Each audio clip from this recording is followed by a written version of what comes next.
ದೇವರಿಗೆ ಸ್ತೋತ್ರವಾಗಲಿ. ದೇವರಿಗೆ ಅಮೂಲ್ಯರು, ಅತಿ ಪ್ರಿಯರು, ಘನವಂತರಾದ ಪ್ರಿಯ ದೇವರ ಮಕ್ಕಳೇ, ಬನ್ನಿರಿ ಪ್ರಿಯರೇ, ಈ ದಿನ, ಈ ಸಮಯ ಜೀವ ನೀಡುವ, ರಕ್ಷಣೆ ನೀಡುವ, ಬೆಳಕು ನೀಡುವ, ಶಾಂತಿ ನೀಡುವ, ಧೈರ್ಯ ನೀಡುವ ದೇವರ ಭಯಭಕ್ತಿಯನ್ನು, ದೈವ ಜ್ಞಾನವನ್ನು, ಆರೋಗ್ಯದಾಯಕ ದೇವರ ವಾಕ್ಯವನ್ನು ಧ್ಯಾನಿಸೋಣ ಪ್ರಿಯರೇ.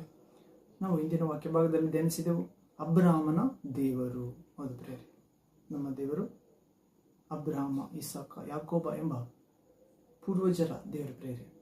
ಅವರೊಂದಿಗೆ ದೇವರು ಮಾತಾಡಿದನು ಮತ್ತು ಅವರ ವಿಶ್ವಾಸವನ್ನೇ ಅವಲಂಬಿಸುವಂತೆ ವಿಶ್ವಾಸಿಗಳಿಗೆ ತಂದೆ ಎಂದು ಅಬ್ರಹಾಮನನ್ನು ಕರೆದಿದ್ದಾನೆ ಪ್ರಿಯರೇ.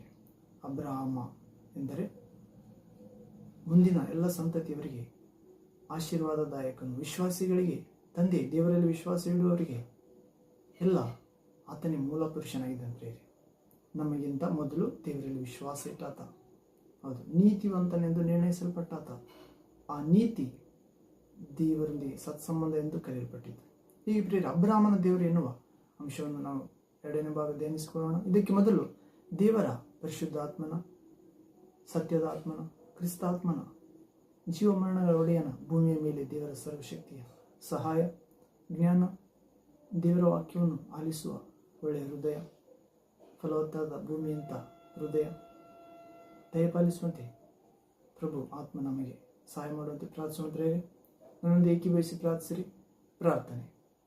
ತಂದೆಯೇ, ಸರ್ವಶಕ್ತ ದೇವರೇ, ಪರಿಶುದ್ಧನೇ, ಪರಿಶುದ್ಧನೇ, ಪರಿಶುದ್ಧನೇ ದೇವ, ಅಬ್ರಹಾಮನ ದೇವರು ಎನ್ನುವ ವಾಕ್ಯ ಭಾಗವನ್ನು ಧ್ಯಾನಿಸುವಾಗ ನೀವೇ ನಿಮ್ಮ ಪರಿಶುದ್ಧ ಜೀವ ನೀಡುವ, ರಕ್ಷಣೆ ಮಾಡುವ, ಬೆಳಕು ನೀಡುವ, ಪರಿಶುದ್ಧ ಲೋಕದ ಮಾರ್ಗ ತೋರಿಸುವ, ಸೈತಾನನ ಕಾರ್ಯಗಳನ್ನು ನಾಶ ಮಾಡುವಂಥ ದೇವರ ಶಕ್ತಿಯನ್ನು ನೀಡುವ ನಿಮ್ಮ ವಾಕ್ಯಗಳನ್ನು ಧ್ಯಾನಿಸುವಾಗ ನಮ್ಮ ಜೀವಿತದಲ್ಲಿರುವ ಎಲ್ಲ ಪ್ರಶ್ನೆಗಳಿಗೆ ಉತ್ತರ ನೀಡಿರಿ ತಂದೆ. ಮತ್ತು ದೇಹದ ಆತ್ಮ ಪ್ರಾಣಗಳಲ್ಲಿರುವ ಎಲ್ಲ ಸೈತಾನನ ಬಂಧನಗಳು, ತಂತ್ರಗಳು, ಸಂಕೋಲೆಗಳು, ಕತ್ತಲೆ ಶಕ್ತಿ, ಭಯ, ಮರಣ, ಪೀಡೆ ಎಲ್ಲ ಯೇಸು ಕ್ರಿಸ್ತ ನಾಮದಲ್ಲಿ ಪರಿಶುದ್ಧಾತ್ಮನ ಅಗ್ನಿಯಲ್ಲಿ ಸುಟ್ಟು ಹೋಗಲಿ, ನಾಶವಾಗಲಿ ಎಂದು ಪ್ರಾರ್ಥಿಸುತ್ತೇವೆ ತಂದೆ. ಹೌದು ಪ್ರಭುವೇ, ಅಬ್ರಹಾಮನ ದೇವರು ಎನ್ನುವ ಅಂಶವನ್ನು ಧ್ಯಾನಿಸುವಾಗ ಒಂದು ಅಬ್ರಹಾಮನೊಂದಿಗೆ ನೀವು ಮಾತಾಡಿದಂತೆ ಈ ವಾಕ್ಯ ಭಾಗದಲ್ಲಿ ಬಂದಿರೋ ನಮ್ಮೆಲ್ಲರೊಂದಿಗೆ ಮಾತನಾಡಿರಿ ತಂದೆ. ಆತನನ್ನು ನೀವು ಪರೀಕ್ಷಿಸಿದಾಗ ಆತನು ಜಯ ಹೊಂದಿದಂತೆ ಪರೀಕ್ಷೆಯಲ್ಲಿ ನಾವು ಕೂಡ ನೀವು ಪರೀಕ್ಷಿಸುವಾಗ ಜಯ ಹೊಂದುವಂತೆ ಅನುಗ್ರಹಿಸಿರಿ ತಂದೆ. ಮತ್ತು ನಮಗಿರುವುದೆಲ್ಲವನ್ನು ಬಿಟ್ಟು ನಿಮ್ಮನ್ನು, ನಿಮ್ಮ ವಾಕ್ಯವನ್ನು, ನಿಮ್ಮ ಶಿಲುಬೆಯನ್ನು ಹೊತ್ತುಕೊಂಡು, ನಮ್ಮ ಶಿಲುಬೆಯನ್ನು ಹೊತ್ತುಕೊಂಡು ನಿಮ್ಮ ಶಿಲುಬೆ ಮಾರ್ಗದಲ್ಲಿ ಅನುದಿನ ಹಿಂಬಾಲಿಸುವಂತೆ ನಮ್ಮ ವಿಶ್ವಾಸವನ್ನು ಹೆಚ್ಚಿಸಿರಿ ತಂದೆ. ದೊಡ್ಡ ವಿಶ್ವಾಸ, ಗಾಢವಾದ ವಿಶ್ವಾಸ, ಪ್ರಾರ್ಥಿಸಿದ್ದನ್ನು ಪಡೆದಾಯಿತೆನ್ನುವ ವಿಶ್ವಾಸ, ಅಪ್ಪಾ ತಂದೆ ಎಂದು ಕೂಗುವ ಮಗನ ಆತ್ಮನ ವಿಶ್ವಾಸ ನಮ್ಮೆಲ್ಲರಿಗೆ ನೀಡಿರಿ ತಂದೆ ದೇವರೇ. ಅಬ್ರಹಾಮನ ದೇವರೇ, ಈ ವಾಕ್ಯ ಭಾಗದಲ್ಲಿ ಬಂದಿರುವ ಎಲ್ಲ ನಿಮ್ಮ ಮಕ್ಕಳೆಲ್ಲರನ್ನು, ಸೇವಕರನ್ನು, ಪ್ರಜೆಗಳನ್ನು, ದೊಡ್ಡ ಚಿಕ್ಕವರನ್ನು, ಜ್ಞಾನವಂತರನ್ನು, ವಿದ್ಯಾಭ್ಯಾಸ ಮಾಡಿದವರನ್ನು, ಇಲ್ಲದವರನ್ನು, ಬಲಹೀನರನ್ನು, ಭಯಪಡುವವರನ್ನು, ಮರಣದಲ್ಲಿರುವವರನ್ನು, ಅನೇಕ ಸಮಸ್ಯೆಗಳಲ್ಲಿರುವವರನ್ನು ಜ್ಞಾಪಿಸಿಕೊಳ್ಳಿರಿ ತಂದೆ. ನೀವು ಜ್ಞಾಪಿಸಿಕೊಂಡರೆ ನಾವು ಮಾರ್ಪಡುವೆವು ಸ್ವಾಮಿ, ಧೈರ್ಯ ಹೊಂದುವೆವು, ಬೆಳಕಾಗುವೆವು, ಸಜ್ಜೀವ ದೈವ ಜೀವ ಹೊಂದುವೆವು. ಹೌದು ಪ್ರಭುವೆ, ಅಂಥ ಮಹಾಕೃಪೆ ನೀಡಬೇಕೆಂದು ಹೀಗೆ ಸೈತಾನನನ್ನು ನಿಮ್ಮ ಮಕ್ಕಳ ಜೀವಿತದಲ್ಲಿ ಕಾಲ ಕೆಳಗೆ ಹಾಕಿ ನಾಶ ಮಾಡುವಂಥ ಎಲ್ಲ ಕುಂದಿಲ್ಲದ ಬೆಳಕಿನ ವರದಾನಗಳನ್ನು ಅನುಗ್ರಹಿಸುತ್ತಾ ಬರಬೇಕೆಂದು ಈ ವಾಕ್ಯ ಭಾಗದ ಮೂಲಕ ಮಾತನಾಡುತ್ತಿರುವುದಕ್ಕಾಗಿ ನಿಮಗೆ ಕೋಟಿ ಸ್ತೋತ್ರ, ವಂದನೆ, ಆರಾಧನೆ, ಮಹಿಮೆ, ಕೀರ್ತಿ, ಧನ್ಯವಾದ ಸಲ್ಲಿಸುತ್ತಾ ಪ್ರಾರ್ಥಿಸುತ್ತೇವೆ ತಂದೆ, ಯೇಸು ಕ್ರಿಸ್ತ ನಾಮದಲ್ಲಿ, ಜೀವ ಸ್ವರೂಪನೇ. Amen, amen. Thank you father, thank you Jesus Christ, thank you holy ghost, fire, living water, flow. ಆಮೇನ್.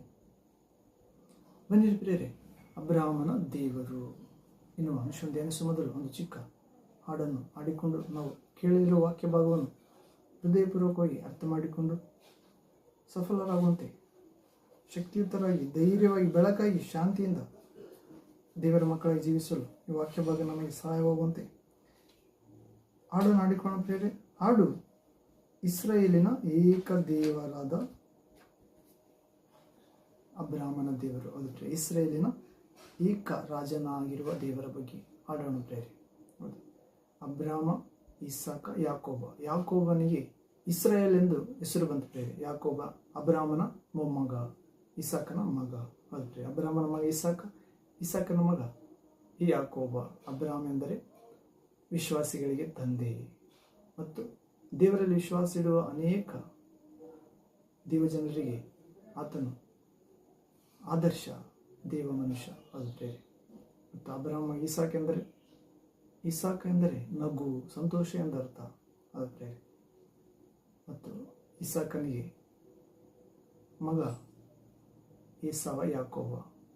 ಏಸವ ದೊಡ್ಡ ಮಗ, ಯಾಕೋಬ ಸಣ್ಣ ಮಗ. ಯಾಕೋಬನನ್ನು ಪ್ರೀತಿಸಿದ ದೇವರು. ಅದು ಪ್ರೇರಿ.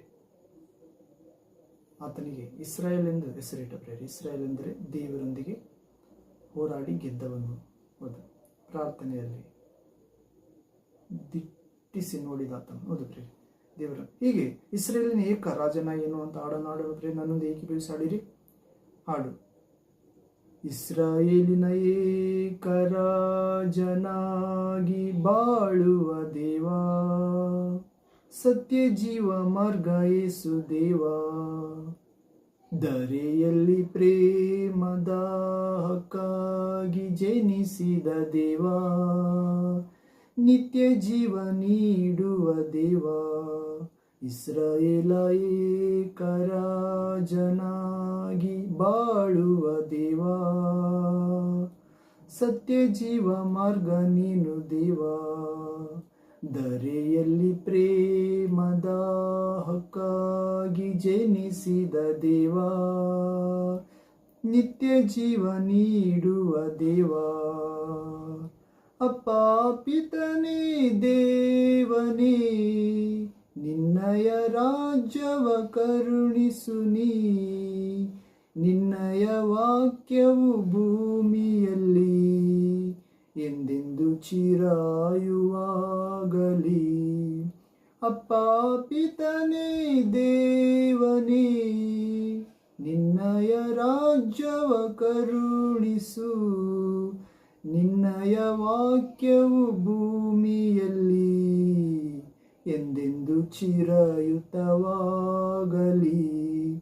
ಇಸ್ರಾಯೇಲ ಏಕ ರಾಜನಾಗಿ ಆಳುವ ದೇವಾ, ಸತ್ಯ ಜೀವ ಮಾರ್ಗ ನೀನು ದೇವಾ, ಕಂಗೆಡಲು ಅಂದು ನಿನ್ನ ಮಾತು ಕೇಳಿಸಿತು, ಹಸಿದಿಹ ಜನತೆಗೆ ಮನ್ನಾ ನೀಡಿದೆ, ಸುಡು ಬಿಸಿಲಿಗೆ ತಂಪು ನೆರಳಾದೆ, ಈರುಳಲ್ಲಿ ಪ್ರೇಮ ಜ್ವಾಲೆಯಾದೆ, ಸೀನಾಯಿ ಶಿಖರದ ಮೇಲೆ ನೀ ದಶಾಗ್ನಿಗಳನ್ನು ಕರುಣಿಸಿದೆ, ಕಂಗೆಡಲು ಅಂದು ನಿನ್ನ ಮಾತು ಕೇಳಿಸಿತು, ಹಸಿದಿಹ ಜನತೆಗೆ ಮನ್ನಾ ನೀಡಿದೆ, ಸುಡು ಬಿಸಿಲಿಗೆ ತಂಪು ನೆರಳಾದೆ, ಈರುಳಲ್ಲಿ ಪ್ರೇಮ ಜ್ವಾಲೆಯಾದೆ, ಸೀನಾಯಿ ಶಿಖರದ ಮೇಲಿಂದ 10 ಪ್ರದೇಶವ ಕರುಣಿಸಿದೆ. ಅಪ್ಪ ಪಿತನೇ ದೇವನೇ, ನಿನ್ನಯ ರಾಜ್ಯವ ಕರುಣಿಸು ನೀ, ನಿನ್ನಯ ವಾಕ್ಯವು ಭೂಮಿಯಲ್ಲಿ ಎಂದೆಂದು ಚಿರಯುತವಾಗಲಿ. ಅಪ್ಪ ಪಿತನೇ ದೇವನೇ, ನಿನ್ನಯ ರಾಜ್ಯವ ಕರುಣಿಸು, ನಿನ್ನಯ ವಾಕ್ಯವು ಭೂಮಿಯಲ್ಲಿ ಎಂದೆಂದು ಚಿರಯುತವಾಗಲಿ. ಮಾನವನಾಗಿ ಅವತರಿಸಿ ರೊಟ್ಟಿಯ ರೂಪದಿ ಅನುದಿನವೂ ಎಂದೆಂದು ಜೀವಂತನಾಗಿರುವೆ, ಸತ್ಯವು ಮಾರ್ಗವು ಆದವನೇ, ನಿನ್ನಯ ನಾಮಕ್ಕೆ ಜಯಕಾರ. ಮಾನವನಾಗಿ ಅವತರಿಸಿ ವಾಕ್ಯದ ರೂಪದಿ ಅನುದಿನವೂ ಎಂದೆಂದು ಜೀವಂತನಾಗಿರುವೆ.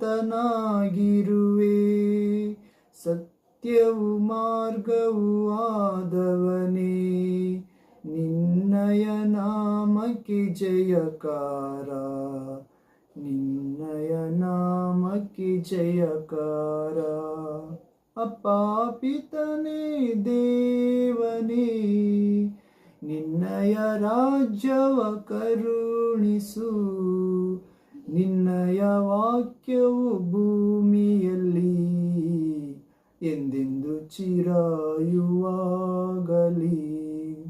ಇಸ್ರಾಯೇಲಿನ ಏಕರಾಜನಾಗಿ ಬಾಳುವ ದೇವಾ, ನಿತ್ಯ ಜೀವ ನೀಡುವ ಯೇಸು ದೇವಾ, ಧರೆಯಲ್ಲಿ ಪ್ರೇಮದ ಹಕ್ಕಾಗಿ ಜನಿಸಿದ ದೇವಾ, ಸತ್ಯ ಮಾರ್ಗ ತೋರುವ ದೇವಾ, ಅಪ್ಪ ಪಿತನೇ ದೇವನೇ, ನಿನ್ನಯ ರಾಜ್ಯವ ಕರುಣಿಸು. ನಿನ್ನಯ ವಾಕ್ಯವು ಭೂಮಿಯಲ್ಲಿ ಎಂದೆಂದು ಚಿರಾಯುವಾಗಲಿ. ಆಮೇನ್. ಪ್ರಿಯರೇ, ನಮ್ಮ ದೇವರು ಅಬ್ರಾಮನ ದೇವರು ಇಸ್ರಾಯೇಲಿನ ಏಕರಾಜನಾಗಿ ಪ್ರಿಯರೇ ನಿತ್ಯ ಜೀವ ಮಾರ್ಗ ತೋರುವ ಇಸ್ರೇಲಿನ ಏಕ ದೇವರಾಗಿ ಬಾಳುವ ದೇವರಾಗಿದ್ದಾನೆ. ನಿತ್ಯ ಜೀವ ಮಾರ್ಗ, ಸತ್ಯ ಜೀವ ಮಾರ್ಗ ತೋರುವ ಯೇಸು ಆಗಿದ್ದಾನೆ. ಪ್ರಿಯರೇ, ಧರೆಯಲ್ಲಿ ಪ್ರೇಮ ದಾಹಕ್ಕಾಗಿ ಜನಿಸಿದ್ದಾನೆ. ಹೌದು ಅಪ್ಪ ಪಿತನೇ, ನಿನ್ನ ರಾಜ್ಯ ಕರುಣಿಸು, ನಿನ್ನ ಚಿತ್ತ ಸ್ವರ್ಗದಂತೆ ಭೂಮಿಯಲ್ಲಿ ನೆರವೇರಲಿ ಎಂದು ಪ್ರಾರ್ಥನೆ ಕಲಿಸಿದ್ದಾನೆ. ಪ್ರಿಯರೇ, ಮತ್ತು ಕಂಗೆಡಲು ಅಂದು ಆತನ ಮಾತು ಕೇಳಿಸಿತ್ತು. ಹೌದು, ಈಜಿಪ್ಟ್ ದೇಶದಲ್ಲಿ ದಾಸ್ಯತ್ವದಲ್ಲಿದ್ದ ಆ 7 ಲಕ್ಷ ದೇವಜನರಿಗೆ, ಇಸ್ರೇಲರಿಗೆ ಆ ದಾಸತ್ವದಿಂದ ಬಿಡಿಸಿದ ಪ್ರೇರೆ ಮೋಶೆಯನ್ನು ಕಳುಹಿಸಿ ಅವರು ಕೆಂಪು ಸಮುದ್ರ ದಾಟಿ ಅರಣ್ಯ ಮಾರ್ಗವಾಗಿ ಬರಲು ಅವರಿಗೆ ಹಸಿಯಲು ಪರಲೋಕದ ಆಹಾರ, ದೇವರ ಪರಾಕ್ರಮ ದೂತರು ತಿನ್ನುವ ಭೋಜನ ಮನ್ನವನ್ನು ನೀಡಿದ ದೇವರು ಮತ್ತು ಸುಡಿ ಬಿಸಿಲಿಗೆ ತಂಪು ನೆರಳಾದ ದೇವರು ಆ ಒಂದು ಅರಣ್ಯದಲ್ಲಿ ನಡೆಯುವಾಗ ಆ ಬೆಂಕಿಯ ಜಳಕ್ಕೆ ತಪ್ಪಿಸಿದ ತಂಪು ನೆರಳಾದ ಮೋಡಗಳನ್ನು ತೆಗೆದುಕೊಂಡು ಬಂದ ಬಿಸಿಲಿನ ತಾಪಕ್ಕೆ ತಂಪು ನೆರಳಾದ ಇರುಳಲ್ಲಿ ಪ್ರೇಮ ಜ್ವಾಲೆಯಾಗುತ್ತದೆ. ಕಾರ್ಗತ್ತಲ್ಲಿ ನಡೆಯುತ್ತಿದ್ದವರಿಗೆ ದಾರಿ ತೋರಲು ಬೆಂಕಿ ಕಂಬದಂತೆ ದೇವರು ಅವರ ಜೊತೆಗೆ ನಡೆದ ಹಾಗೂ ಸೀನಾಯಿ ಶಿಖರದ ಮೇಲೆ 10 ಆಜ್ಞೆಗಳನ್ನು ಕರುಣಿಸಿದ. ನನ್ನ ಜನರು ನೀವು, ನಾನು ಪರಿಶುದ್ಧನಾಗಿರುವುದು ನೀವು ಪರಿಶುದ್ಧರಾಗಿರಬೇಕು. ಅನ್ಯ ಜನರಂತೆ ವಿಗ್ರಹಗಳನ್ನು ಪೂಜಿಸದೆ, ಶರೀರ ಕಾರ್ಯಗಳಲ್ಲಿ ಮಗ್ನರಾಗದೆ, ನನ್ನ ಕೋಪಕ್ಕೆ ಗುರಿಯಾಗದೆ, ನನ್ನ ಆಜ್ಞೆಗಳನ್ನು ಪಾಲಿಸಿ ಜೀವಿಸಬೇಕೆಂದು ಸೀನಾಯಿ ಶಿಖರದ ಮೇಲೆ ತನ್ನ ದೊಡ್ಡ ದಾಸನಾದ ಮೋಶೆ ಮುಖಾಂತರ 40 ದಿವಸ ಉಪವಾಸದಿಂದಿರಲು 2040 ಉಪವಾಸದಿಂದಿರುವಾಗ 10 ಆಜ್ಞೆಗಳನ್ನು ದಯಪಾಲಿಸುತ್ತಾನೆ ದೇವರು ತನ್ನ ಪ್ರಿಯ ಜನರಾದ ಇಸ್ರಾಯೇಲರಿಗೆ. ಹೌದು, ಹೀಗೆ ಮಾನವನಾಗಿ ಅವತರಿಸಿದ ಪ್ರೇರೆ ಹೊಸ ಒಡಂಬಡಿಕೆಯಲ್ಲಿ ನಾವು ನೋಡುತ್ತೇವೆ. ದೇವರ ವಾಕ್ಯವಾದ ಆತ ಯೇಸು ಕ್ರಿಸ್ತನಾಗಿ ಮನುಷ್ಯ ಆಕಾರದಲ್ಲಿ ಕಾಣಿಸಿಕೊಂಡ ಮತ್ತು ನನ್ನ ಶರೀರ ತಿಂದು ನನ್ನ ರಕ್ತ ಕುಡಿಯುವನಲ್ಲಿ ನನ್ನ ಜೀವ ಇರುತ್ತದೆ, ಅವನು ನಿತ್ಯ ಜೀವನ ಹೊಂದಿರುತ್ತಾನೆ ಎನ್ನುವ ಮೂಲಕ, ನನ್ನ ಮಾತುಗಳು ಜೀವವು ಆತ್ಮವಾಗಿವೆ ಎನ್ನುವ ಮುಖಾಂತರ ಎಂದೆಂದು ಅನುದಿನವೂ ಪವಿತ್ರ ಗ್ರಂಥದ ಮೂಲಕ ಮತ್ತು ಇಂದಿಗೂ ನಮ್ಮ ಜೊತೆಗಿದ್ದ ಪ್ರೇರಿತ ವಾಕ್ಯವಾದ ದೇವರಾಗಿ ಅಬ್ರಾಮನ ದೇವರು ಸತ್ಯವೂ ಮಾರ್ಗವೂ ಆಗಿದ್ದಾನೆ. ಆತನ ನಾಮಕ್ಕೆ ಜಯಕಾರ ಸಲ್ಲಿಸಬೇಕಾಗಿದೆ ಅನುದಿನ ಜೀವಿತದಲ್ಲಿ. ಹೌದು, ನಮ್ಮ ದೇವರ ಆನಂದವೇ ನಮ್ಮ ಆಶ್ರಯ ಪ್ರೇರೆ. ಹೌದು, ಹೀಗೆ ಅಬ್ರಾಮನ ದೇವರು ಎನ್ನುವ ಅಂಶಗಳಿಗೆ ನಾವು ಪ್ರವೇಶವಾಗುವುದಾದರೆ ನಾವು ಇಂದಿನ ಭಾಗದಲ್ಲಿ ನೋಡಿಕೊಂಡ ಪ್ರೇರೆ ಅಬ್ರಾಮನು ದೇವರು ತಾನು ಅಬ್ರಾಮನ ದೇವರೆಂದು ಕರೆಸಿಕೊಳ್ಳುವುದಕ್ಕೆ ದೇವ ತಂದೆಯು ಸಂತೋಷಿಸಿದ ಪ್ರೇರೆ. ಅಷ್ಟೇ ಅಲ್ಲ, ಅಬ್ರಾಮನ ಕುಮಾರನೆಂದು ಅಷ್ಟೇ ಅನಿಸಿಕೊಳ್ಳದೆ ಅಬ್ರಾಮನ ಕುಮಾರನಾಗಿ ಅದೇ ವಂಶದಲ್ಲಿ ಆ ಶರೀರ ಸಂಬಂಧವಾಗಿ ಜನಿಸಿದ ಪ್ರೇರೆ. ಅದು ಆತ್ಮೀಯವಾಗಿ ಅಲ್ಲದಿದ್ದರೂ ಶಾರೀರಿಕವಾಗಿ ಅನಿಸಿಕೊಂಡಿದೆ. ಹೀಗೆ ಮತ್ತಾಯನ ಸುವಾರ್ತೆ 1ನೇ ಅಧ್ಯಾಯ 1ನೇ ವಾಕ್ಯದಲ್ಲಿ ನೋಡ್ತೀವಿ, ಅಬ್ರಾಮನು ವಿಶ್ವಾಸಿಗಳಿಗೆ ತಂದೆ. ಅಂದರೆ ಅಬ್ರಾಮನು ವಿಶ್ವಾಸಿಗಳಿಗೆ ತಂದೆ. ಆ ಪಿತೃರ ಒಳಗೆ ದೊಡ್ಡಾತನು, ದೇವರನ್ನು ನಂಬಿದ ನಮ್ಮ ಆದಿಪಿತರಲ್ಲಿ ಮೊದಲನೇ ಆತನು, ಆಶೀರ್ವಾದದೊಳಗೆ ಮೊದಲನೇ ಆತನು, ದೇವರ ಸ್ನೇಹಿತನೆಂದು 3 ಸಾರಿ ಕರೆಯಲ್ಪಟ್ಟಾತನು. ಅಬ್ರಾಮನನ್ನು ಹೆಚ್ಚಿಸಿ ಆತನನ್ನು ಆಶೀರ್ವದಿಸಿದ ದೇವರು ಆ ಪ್ರಕಾರವೇ ನಮ್ಮನ್ನು ಕೂಡ ಆಶೀರ್ವದಿಸುವುದಕ್ಕೆ, ಅಬ್ರಾಮನ ಗುಣಗಳನ್ನು ಧ್ಯಾನಿಸುವುದಕ್ಕೆ ಕರೆಯುತ್ತಿದ್ದಾನೆ ಪ್ರೇರೆ. ಹೌದು, ಇಂದು ಅನೇಕರು ಅಬ್ರಾಮನ ಹೆಸರನ್ನು ಹೇಳಿ ಆಶೀರ್ವಾದಕ್ಕೋಸ್ಕರ ಹೋರಾಡುತ್ತಾರೆ, ಆದರೆ ಅಬ್ರಾಮನಂತೆ ಜೀವಿಸಲು ಇಷ್ಟಪಡುತ್ತಿಲ್ಲ. ಅಬ್ರಾಮನ ಹೆಸರು ಹೇಳಿ ದಶಮಾಂಶ ಕುರಿತು ಮಾತಾಡುತ್ತಾರೆ, ಆದರೆ ಅಬ್ರಾಮನಂತೆ ಪರೀಕ್ಷೆಯನ್ನು ಎದುರಿಸಲು ಸಿದ್ಧರಿಲ್ಲ. ಅದು ಪ್ರೇರೆ. ಹೀಗೆ ನಾವು ಅಬ್ರಾಮನ ದೇವರನ್ನು 1ನೇ ಭಾಗ ನೋಡಿಕೊಂಡೇವೆ ಪ್ರೇರೆ. ಇಂದಿನ ಭಾಗದಲ್ಲಿ ಕೆಲವು ಧ್ಯಾನಿಸಿ ಮುಂದಕ್ಕೆ ಹೋಗೋಣ. ಪ್ರಭುವನ್ನು ಸಂಪೂರ್ಣವಾಗಿ ಹಿಂಬಾಲಿಸುವುದಕ್ಕೆ ಸಿದ್ಧ ಮನಸ್ಸಿದ್ದಾತನು.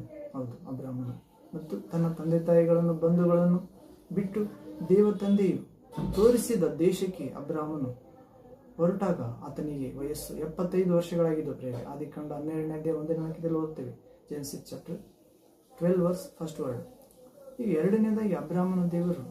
ಯಾಕೆ ಅಬ್ರಾಮನ ದೇವರೆಂದರೆ, ಅಬ್ರಾಮನು ವಾಗ್ದಾನ ಮಾಡಿದಂಥ ದೇಶಕ್ಕೋಸ್ಕರ ಆಸಕ್ತಿಯಿಂದ ಎದುರು ನೋಡಿದ ಪ್ರೇರೆ. ಯಾತ್ರಿಕನಂತೆ ಸಂಚರಿಸುತ್ತಾ ಈ ಭೂಲೋಕದಲ್ಲಿ ಗುಡಾರದೊಳಗೆ ನಿವಾಸಿಸಿದ. ಹೌದು, ಇಬ್ರಿಯರ ಗ್ರಂಥ 11ನೇ ಅಧ್ಯಾಯ 9, 10ನೇ ವಾಕ್ಯದಲ್ಲಿ ಓದ್ತೇವೆ.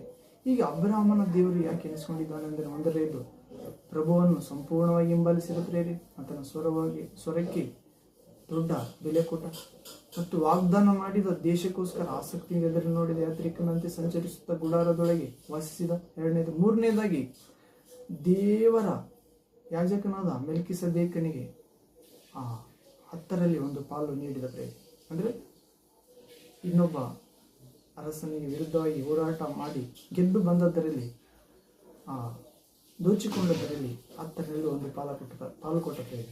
ಹೀಗೆ ಅಬ್ರಾಮನು ದಶಮ ಭಾಗದ ಒಂದು ಆಶೀರ್ವಾದ ಪಡೆಯಲೆಂದೇ ಕೊಡಲೇಬೇಕಾಗಿತ್ತು. ಆತನಿಗೆ ಗೌರವಿಸಬೇಕಾಗಿತ್ತು. ಹೌದು, ಆದಿ ಅಂತ್ಯ ಇಲ್ಲದಾತನು ಆತನನ್ನು ಭೇಟಿಯಾಗಿದ್ದರಿಂದ. ಹೌದು ಪ್ರೇರೆ. ಒಂದನೇದಾಗಿ ಅಬ್ರಾಮನ ದೇವರು, ಯಾಕೆಂದರೆ ಪ್ರಭುವನ್ನು ಸಂಪೂರ್ಣವಾಗಿ ಹಿಂಬಾಲಿಸಿದ ಸಿದ್ಧ ಮನಸ್ಸುಳ್ಳಾತನಾಗಿ. ಎರಡನೇದಾಗಿ ವಾಗ್ದಾನ ಮಾಡಿದ ದೇಶಕ್ಕೋಸ್ಕರ ಆಸಕ್ತಿಯಿಂದ ಎದುರು ನೋಡಿದ ಯಾತ್ರಿಕನಂತೆ ಸಂಚರಿಸಿದ ಈ ಲೋಕದಲ್ಲಿ ಗುಡಾರದೊಳಗೆ ನಿವಾಸಿಸಿದ. ಮೂರನೇದಾಗಿ ದೇವರ ಯಾಜಕನಿಗೆ ಗೌರವಿಸಿದ. ನಾಲ್ಕನೇದಾಗಿ ದೇವರೊಂದಿಗೆ ನಿಬಂಧನೆ ಮಾಡಿದ ಪ್ರೇರೆ. ತಾನು ತನ್ನ ಸಂತತಿಯವರೆಲ್ಲರೂ ಸುನ್ನತಿಯ ಮೂಲಕ ದೇವರ ಸಂತತಿಯಾಗುವ ಧನ್ಯತೆ ಹೊಂದಿಕೊಂಡ ಪ್ರೇರೆ. ಹೌದು, ಆ ಸುನ್ನತಿ ಅಬ್ರಾಮನು ಆಗ ಸುನ್ನತಿ ಮುಖಾಂತರ ದೇವರೊಂದಿಗೆ ಒಡಂಬಡಿಕೆ ಮಾಡಿಕೊಳ್ಳುತ್ತಿದ್ದರು ಪ್ರೇರೆ. ಅಬ್ರಾಮನಂತೆ ಆಶೀರ್ವಾದ ಬೇಕು ಇವಾಗಿನವರಿಗೆ, ಆದರೆ ಅಬ್ರಾಮನಂತೆ ಸುನ್ನತಿ ಮಾಡಿಸಿಕೊಳ್ಳುವುದಿಲ್ಲ. ಯಾಕೆ ಮಾಡಿಸಿಕೊಳ್ಳುವುದಿಲ್ಲ? ಇಲ್ಲ ಪ್ರೇರೆ. ಹೊಸ ಒಡಂಬಡಿಕೆಯಲ್ಲಿ ಸುನ್ನತಿ ಮಾಡಿಸಿಕೊಳ್ಳದೇ ಇರುವುದು ಮುಖ್ಯವಲ್ಲ, ಆದರೆ ಹೊಸ ಸೃಷ್ಟಿಯಾಗುವುದೇ ಮುಖ್ಯವಾದದ್ದು. ಹೌದು, ಗಲಾತ್ಯ ಪತ್ರಿಕೆ 6ನೇ ಅಧ್ಯಾಯ 15ನೇ ವಾಕ್ಯದಲ್ಲಿ ಓದ್ತೇವೆ. ಹೌದು, ನಾವು ಇಲ್ಲಿ ಓದುವುದಾದರೆ ಗಲೇಷಿಯನ್ ಚಾಪ್ಟರ್ 6 ವರ್ಸ್ 15th ವರ್ಡ್. ಇಲ್ಲಿ ಓದುವುದಾದರೆ, ಸುನ್ನತಿಯಾಗುವುದರಲ್ಲಿ ಏನೂ ಇಲ್ಲ, ಸುನ್ನತಿಯಾಗದೇ ಇರುವುದರಲ್ಲಿಯೂ ಏನೂ ಇಲ್ಲ, ಹೊಸ ಸೃಷ್ಟಿಯೇ ಬೇಕು. 16ನೇ ವಾಕ್ಯ. ಈ ಸೂತ್ರಕ್ಕೆ ಸರಿಯಾಗಿ ನಡೆಯುವವರೆಲ್ಲರಿಗೆ, ಅಂದರೆ ದೇವರ ಇಸ್ರಾಯೇಲರಿಗೆ ಶಾಂತಿಯು ಕರುಣೆಯೂ ಆಗಲಿ. ಇಲ್ಲಿ ಪೌಲನು ಹೇಳುತ್ತಿದ್ದಾನೆ, 14ನೇ ವಾಕ್ಯದಲ್ಲಿ, ನನಗಾದರೂ ನಮ್ಮ ಕರ್ತನಾದ ಯೇಸು ಕ್ರಿಸ್ತನ ಶಿಲುಬೆಯ ವಿಷಯದಲ್ಲಿ ಹೊರತು ಹೆಚ್ಚಳ ಪಡುವುದು ಬೇಡವೇ ಬೇಡ. ಮತ್ತೆ ಪೌಲನು ನಮ್ಮ ಕರ್ತನಾದ, ಅಂದರೆ ರಕ್ಷಕನಾದ ನನ್ನ ಪಾಪಗಳನ್ನು ಹೊತ್ತುಕೊಂಡು ಅದನ್ನು ಸಮಾಧಿ ಮಾಡಿ ಮುಳ್ಳನ್ನು ಮುರಿದು 3ನೇ ದಿನ ಜೀವಕ್ಕೆದ್ದ ಯೇಸು ಕ್ರಿಸ್ತನನ್ನು ಕುರಿತು, ಶಿಲುಬೆಯ ಕುರಿತು ವಿಷಯದಲ್ಲಿ ಹೆಚ್ಚಳ ಪಡುವುದೇ ಹೊರತು ಬೇರೆ ವಿಷಯದಲ್ಲಿ ಹೆಚ್ಚಳ ಪಡುವುದು ಬೇಡವೇ ಬೇಡ. ದಶಮಾಂಶ ವಿಷಯದಲ್ಲಿ ಹೆಚ್ಚಳ ಪಡುತ್ತಿಲ್ಲ ಪೌಲನು. ನಮಗಾದರೂ ಕರ್ತನಾದ ಯೇಸು ಕ್ರಿಸ್ತನ ಶಿಲುಬೆ ವಿಷಯದಲ್ಲಿ ಹೊರತು ಬೇರೆ ಯಾವ ವಿಷಯದಲ್ಲಿ ಹೆಚ್ಚಳಪಡೋದು ಬೇಡ ಬೇಡ ಅಂತಿದ್ದಾನೆ ಪ್ರೇರೆ. ಹೌದು, ಆತನ ಮೂಲಕ ಲೋಕವು ಶಿಲುಬೆಗೆ ಹಾಕಿಸಿಕೊಂಡು ನನ್ನ ಪಾಲಿಗೆ ಸತ್ತಿತ್ತು. ಆತನ ಮೂಲಕ ಲೋಕವು ಶಿಲುಬೆಗೆ ಹಾಕಿಸಿಕೊಂಡು ನನ್ನ ಪಾಲಿಗೆ ಸತ್ತಿತ್ತು. ಹೌದು ಪ್ರೇರೆ, ಈತನು ಲೋಕದ ಪಾಲಿಗೆ ಸಾಯಲಿಲ್ಲ. ಪೌಲನ ಪಾಲಿಗೆ ಲೋಕವು ಶಿಲುಬೆ ಹಾಕಿಸಿಕೊಂಡು ಸತ್ತಿತಂತ ಪ್ರೇರೆ, ಯೇಸು ಕ್ರಿಸ್ತನ ಮುಖಾಂತರ. ಹೌದು, ಯೇಸು ಕ್ರಿಸ್ತನೇ ನನ್ನ ಪರವಾಗಿ ಕಾರ್ಯ ಮಾಡಿ ಮುಗಿಸಿದ್ದಾನೆ. ಆತನ ಕುರಿತು ಸಮಾಧಾನದ ವಾಕ್ಯ ಸಾರಬೇಕೆಂದು ಹೇಳುತ್ತಿದ್ದಾನೆ. ಹೌದು, ಆತನ ಮೂಲಕ ಲೋಕವು ಶಿಲುಬೆಗೆ ಹಾಕಿಸಿಕೊಂಡು ನನ್ನ ಪಾಲಿಗೆ ಸತ್ತಿತ್ತು. ಅಂದರೆ ಯೇಸು ಶಿಲುಬೆಗೆ ಹಾಕಿ ಸತ್ತು ಹೋಗಿದ್ದು ನನ್ನ ಕಣಿನಾಶೆ, ಶರೀರದಾಶೆ, ಬದುಕು ಬಾಳೆಂಬ ಗರ್ವದಿಂದ, ಸೈತಾನನ ತಂತ್ರಗಳಿಂದ ಬರುವ ಆ ಪಾಪ, ಭಯ, ಮರಣ, ಅನಾರೋಗ್ಯ, ನರಕ ಶಿಕ್ಷೆಯನ್ನು ಯೇಸು ನನ್ನ ಪಾಲಿಗೆ ಶಿಲುಬೆಯಲ್ಲಿ ತೆಗೆದುಕೊಂಡು ತನ್ನ ದೇಹದಲ್ಲಿ ಅವುಗಳನ್ನು ಸಮಾಧಿ ಮಾಡಿದಂತ ಪ್ರೇರೆ. ಹೌದು, ಹೀಗಿರುವಾಗ ಸತ್ಯನು ಸುನ್ನತಿಯಾಗುವುದರಲ್ಲಿ ಏನೂ ಇಲ್ಲ, ಸುನ್ನತಿಯಾಗದಿರುವುದರಲ್ಲಿ ಏನೂ ಇಲ್ಲ, ಹೊಸ ಸೃಷ್ಟಿಯೇ ಬೇಕು. ಹೊಸ ಸೃಷ್ಟಿ ಬೇಕಂತ ಪ್ರೇರೆ. ದಶಮಾಂಶ ಕೊಡುವುದರಲ್ಲಿ ಕೊಡದಿರುವುದರಲ್ಲಿ ಏನೂ ಇಲ್ಲ, ನಿನಗಿರುವುದರಲ್ಲಿ ಪ್ರೀತಿಯಿಂದ ಕೊಡುವುದು ಬೇಕು, ಮುಖ್ಯ ಪ್ರೇರೆ. ಇದುವೇ ಹೊಸ ಸೃಷ್ಟಿ. ಈ ಸೂತ್ರಕ್ಕೆ ಸರಿಯಾಗಿ ನಡೆಯುವವರೆಲ್ಲರಿಗೆ, ಅಂದರೆ ದೇವರ ಇಸ್ರಾಯೇಲರಿಗೆ ಶಾಂತಿಯು ಕರುಣೆಯಾಗುತ್ತದೆ. ಆದರೆ ಹೊಸ ಒಡಂಬಡಿಕೆಯ ಪ್ರಕಾರ ನೂತನ ಸೃಷ್ಟಿಗೆ ಅನುಸಾರವಾಗಿ ಯಾರಾದರೂ ಕ್ರಿಸ್ತೇಸುವಿನಲ್ಲಿ ಒಂದಾಗಿದ್ದರೆ ಆತನು, ಆಕೆ ನೂತನ ಸೃಷ್ಟಿಯಾಗಿದ್ದಾರೆ. ಇಗೋ, ಪೂರ್ವದಲ್ಲಿದ್ದದ್ದೆಲ್ಲ ಹಳೆಯದೆಲ್ಲ ಅಳೆದು ಹೋಗಿದೆ, ಹೊಸದಿದು ಜನ್ಮ ತಳೆದಿದೆ. ಅದು ಇದೆಲ್ಲ ಆಗುವುದು ದೇವರಿಂದ. ಹೊಸ ಸೃಷ್ಟಿಯಾಗುವುದೇ ಮುಖ್ಯ. ಈ ಹೊಸ ಸೃಷ್ಟಿಯೇ ಬೇಕು. ಈ ಸೂತ್ರಕ್ಕೆ ಸರಿಯಾಗಿ ನಡೆಯುವವರೆಲ್ಲರಿಗೆ, ದೇವರ ಇಸ್ರಾಯೇಲರಿಗೆ ಶಾಂತಿಯು ಕರುಣೆಯಾಗಲಿ. ಆದರೆ ಅಬ್ರಹಾಮನ ದೇವರು ನಮ್ಮ ದೇವರಾಗ ಆಗಬೇಕಾದರೆ ಹೊಸ ಸೃಷ್ಟಿಯನ್ನು ಅನುಸರಿಸಬೇಕು ಪ್ರೇರೆ. ಶಿಲುಬೆಗೆ ಜಡಿಯಲ್ಪಟ್ಟ ಯೇಸುವಿನ ಹೊರತು ಬೇರೆ ಯಾವ ವಿಷಯದಲ್ಲಿ ಹೆಚ್ಚಳ ಪಡಬಾರದು. ಹೀಗೆ ಲೋಕದ ಪಾಲಿಗೆ ನಾನು ಶಿಲುಬೆಗೆ ಹಾಕಿಸಿಕೊಂಡು ಸತ್ಯನು ಎಂದು ಹೇಳುತ್ತಿದ್ದಾನೆ. ಹಣದ ಆಶೆಗೆ ಬಲಿಯಾಗಬೇಡಿರಿ, ನಿಮಗಿರುವವುಗಳಲ್ಲಿ ತೃಪ್ತಿಯಾಗಿರಿ ಎಂದು ಪೌಲನು ಇಬ್ರಿಯ ಗ್ರಂಥ 12ನೇ 13ನೇ ಅಧ್ಯಾಯ 3-4 ವಾಕ್ಯದಲ್ಲಿ ಬರೆಯುತ್ತಿದ್ದಂತೆ, ನೀವು ಹಣದ ಆಶೆಗೆ ಬಲಿಯಾಗಬೇಡ್ರಿ, ಯಾಕಂದರೆ ನೀವು ಶಿಲುಬೆಗೆ ಹಾಕಿಸಿಕೊಂಡು ಲೋಕದ ಪಾಲಿಗೆ ಸತ್ತೀರಿ. ಅದರಿಂದ ಸುನ್ನತಿ, ಹಣದ ಆಶೆ ಮುಖ್ಯ ಅಲ್ಲ, ದಶಮಾಂಶ ಮುಖ್ಯ ಅಲ್ಲ, ಸುನ್ನತಿ ಮುಖ್ಯ ಅಲ್ಲ, ಆಗದಿರೋದು ಮುಖ್ಯ ಅಲ್ಲ, ದಶಮಾಂಶ ಮುಖ್ಯ ಅಲ್ಲ, ದಶಮಾಂಶ ತೆಗೆದುಕೊಳ್ಳದಿರೋದು ಮುಖ್ಯ ಅಲ್ಲ, ಹೊಸ ಸೃಷ್ಟಿಯಾಗುವುದೇ ಮುಖ್ಯ. ಈ ಸೂತ್ರಕ್ಕೆ ಸರಿಯಾಗಿ ನಡೆಯುವರೆಲ್ಲರಿಗೆ, ದೇವರ ಇಸ್ರಾಯೇಲರಿಗೆ ಶಾಂತಿ ಕರುಣೆ ಆಗುತ್ತದೆ, ಬೇರೆಯವರಿಗೆ ಶಾಂತಿ ಕರುಣೆ ಆಗುವುದಿಲ್ಲ. ಹೀಗೆ ಅಬ್ರಹಾಮನ ದೇವರು ಎಂದು ನೋಡುತ್ತೇವೆ ಪ್ರೇರೆ. ಅಬ್ರಹಾಮನು ಒಂದನೇದಾಗಿ ಸಂಪೂರ್ಣ ಮನಸ್ಸಿನಿಂದ ಹಿಂಬಾಲಿಸಿದ ದೇವರನ್ನು, ಎರಡನೇದಾಗಿ ದೇವರು ವಾಗ್ದಾನ ಮಾಡಿದ ದೇಶಕ್ಕೋಸ್ಕರ ಆಸಕ್ತಿಯಿಂದ ಎದುರು ನೋಡಿದ ಶಾಶ್ವತ ಬುನಾದಿಗಳ ಪಟ್ಟಣಕ್ಕೋಸ್ಕರ, ದೇವರು ಸಂಕಲ್ಪಿಸಿದ ಆ ಶಾಶ್ವತ ಪಟ್ಟಣಕ್ಕೋಸ್ಕರ, ಪರಲೋಕ ಸ್ವರ್ಗ ಪಟ್ಟಣಕ್ಕೋಸ್ಕರ. ಮೂರನೇದಾಗಿ ದೇವರ ಯಾಜಕನಾದ ಮೆಲ್ಕಿಸೆದೇಕನನ್ನು ಎದುರುಗೊಂಡು ಆತನನ್ನು ಗೌರವಿಸಿದ ಪ್ರೇರೆ.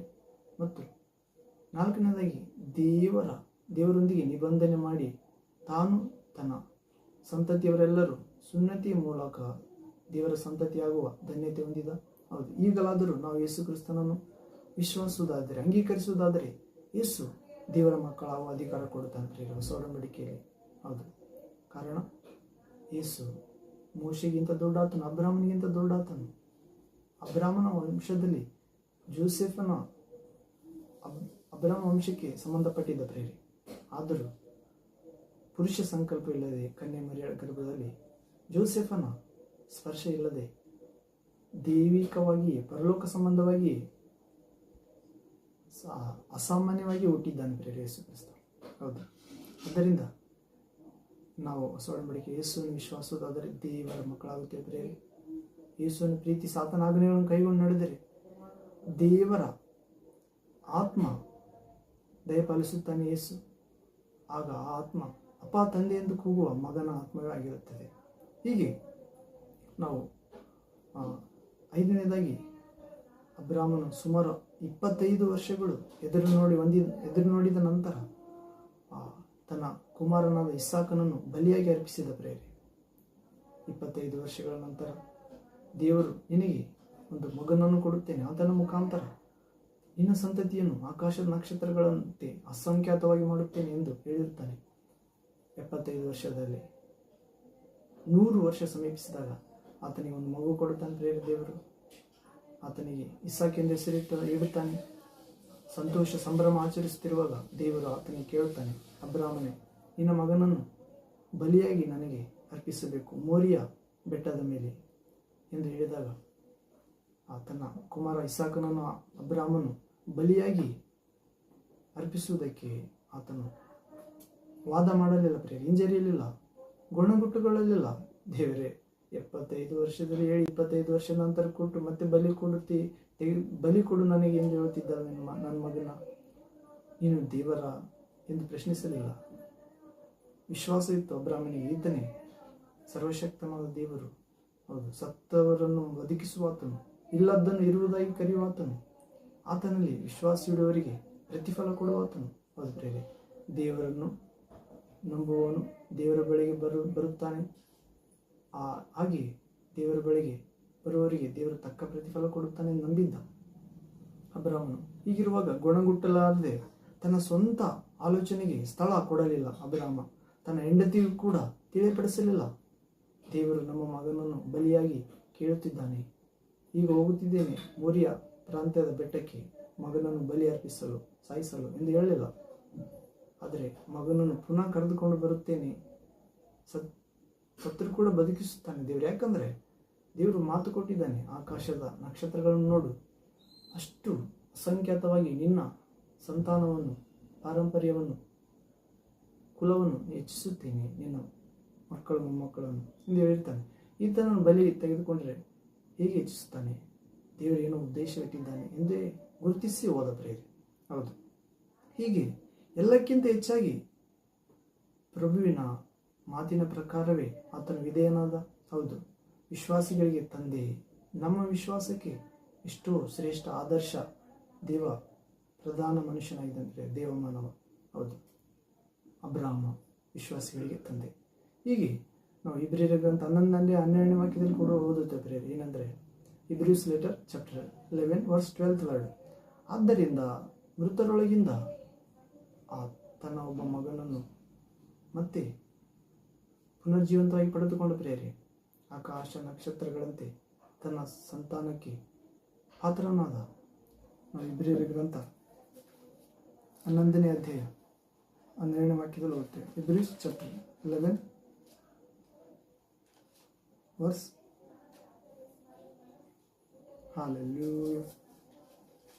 12th word. 11ನೇ ಅಧ್ಯಾಯ ಇಬ್ರಿಯರ ಗ್ರಂಥ 11ನೇ ಅಧ್ಯಾಯ 12ನೇ ವಾಕ್ಯ.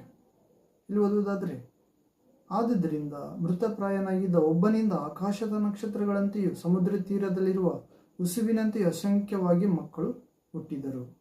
ಹೌದು, ಕಾರಣ ವಾಗ್ದಾನ ಮಾಡಿದ ಆತನು ನಂಬತಕ್ಕವನೆಂದೆಣಿಸಿ ತಾನು ಪ್ರಾಯ ಮೀರಿದವನಾಗಿದ್ದರೂ ಕೂಡ, ಅವಳಾಗಿದ್ದರೂ ಕೂಡ, ಆತನ ಅಬ್ರಾಮನ ಹೆಂಡತಿ ಸಾರಾ ಕೂಡ ನಂಬಿಕೆಯಿಂದಲೇ ಗರ್ಭ ಧರಿಸುವುದಕ್ಕೆ ಶಕ್ತಿಯನ್ನು ಹೊಂದಿದ್ದಳು.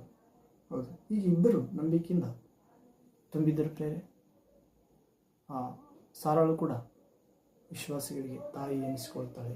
ನೀವು ಯಾವ ಬಂಡೆಯಿಂದ ಅಗೆಯಲ್ಪಟ್ಟಿರಿ, ಯಾವ ಗುಂಡಿಯಿಂದ ಎತ್ತಲ್ಪಟ್ಟಿರಿ ಎಂಬುದನ್ನು ಯೋಚಿಸಿರಿ ಎಂದು ಯೆಶಾಯ ಪ್ರವಾದಿ ಗ್ರಂಥದಲ್ಲಿ ದೇವರು ಮಾತಾಡೋದನ್ನು ನೋಡ್ತೇವೆ. 53ನೇ 55 ಅಧ್ಯಾಯ ಮುಂದೆ ಓದ್ಬಿಡ್ರಿ. ಹೀಗೆ ಅಬ್ರಾಮ ಹೊಸ ಒಡಂಬಡಿಕೆಯಲ್ಲಿ ಕೂಡ ಮಾತಾಡುವುದನ್ನು ನೋಡುತ್ತೇವೆ. ಯೇಸು ಕ್ರಿಸ್ತನು ಹೇಳುತ್ತಾನೆ, ಭೋಗ ಪುರುಷ ಮತ್ತು ಭಿಕ್ಷುಕ ಲಾಜರನ ಕುರಿತು ದೃಷ್ಟಾಂತವನ್ನು ಯೇಸು ಕ್ರಿಸ್ತನು ಹೇಳುತ್ತಿರುವಾಗ ಲೂಕನ ಸುವಾರ್ತೆ 16ನೇ ಅಧ್ಯಾಯದಲ್ಲಿ 23ನೇ ವಾಕ್ಯದಿಂದ 31ನೇ ವಾಕ್ಯದವರೆಗೆ ಓದುತ್ತೇವೆ ಪ್ರೇರೆ. ಹೌದು, ಯೇಸು ಸ್ವಾಮಿ ಹೇಳಿದ್ದೆಲ್ಲ ಸತ್ಯವಾಗಿ ಪ್ರೇರೆ. ಆತ ಕಥೆಯೆಲ್ಲ ಹೇಳಿದ್ದು. ಹೌದು, ಐಶ್ವರ್ಯವಂತ ಅನೇಕ ಸುಖಭೋಗಗಳಿಂದಿರುತ್ತಾನೆ. ಆತನ ಮನೆಯ ಬಾಗಿಲಲ್ಲಿ ದರಿದ್ರ ಲಾಜರ್ನ ಇರುತ್ತಾನೆ. ಲಾಜರ್ನ ಸತ್ತು ಹೋಗ್ತಾನೆ. ದೇವದೂತರು ಬಂದು ಆತನ ತೆಗೆದುಕೊಂಡು ಅಬ್ರಾಮನ ಪಕ್ಕದಲ್ಲಿ ಕೂರಿಸುತ್ತಾರೆ. ಐಶ್ವರ್ಯವಂತನು ಕೂಡ ಸತ್ತು ಹೋಗುತ್ತಾನೆ. ಒಂದಿನ ಪಾತಾಳದಲ್ಲಿ ಯಾತನೆ ಪಡುತ್ತಿರುವಾಗ ಕಣ್ಣು ತೆರೆದು ಮೇಲಕ್ಕೆ ನೋಡಲು ಅಲ್ಲಿ ಅಬ್ರಾಮನನ್ನು ನೋಡುತ್ತಾನೆ. ಆತನ ಪಕ್ಕದಲ್ಲಿ ನೆಮ್ಮದಿಯಿಂದ ಸುಖವಾಗಿ ಪ್ರಶಾಂತವಾಗಿ ಸಂತೋಷದಿಂದ ಕುಂತಿರುವ ದರಿದ್ರ ಲಾಜರನನ್ನು ನೋಡುತ್ತಾನೆ. ಆಗ ಅಬ್ರಾಮನೇ, ತಂದೆ ಅಬ್ರಾಮನೇ, ದರಿದ್ರ ಲಾಜರನಿಗೆ ಹೇಳು, ಇಲ್ಲಿ ನನ್ನ ನಾಲಿಗೆ ಸೇದು ಹೋಗುತ್ತಿದೆ, ನೀರಡಿಕೆ ಆಗುತ್ತಿದೆ. ಆತನು ತನ್ನ ಕಿವಿಬೇಳನ್ನು ನೀರಿನಲ್ಲಿ ಅದ್ದಿ ನನ್ನ ನಾಲಿಗೆಗೆ ತಂಪನ್ನು ಉಂಟು ಮಾಡುತ್ತಾನೆ, ತಣ್ಣಗೆ. ಆತನನ್ನು ಕಳುಹಿಸಿ ಎಂದು ಹೇಳಿದಾಗ ಆಗುವುದಿಲ್ಲ ಎಂದು ಮಾತಾಡ್ತಾನೆ ಅಬ್ರಹಾಮ ಅಂತ. ಸ್ವರ್ಗ ನಮ್ಮೆಲ್ಲ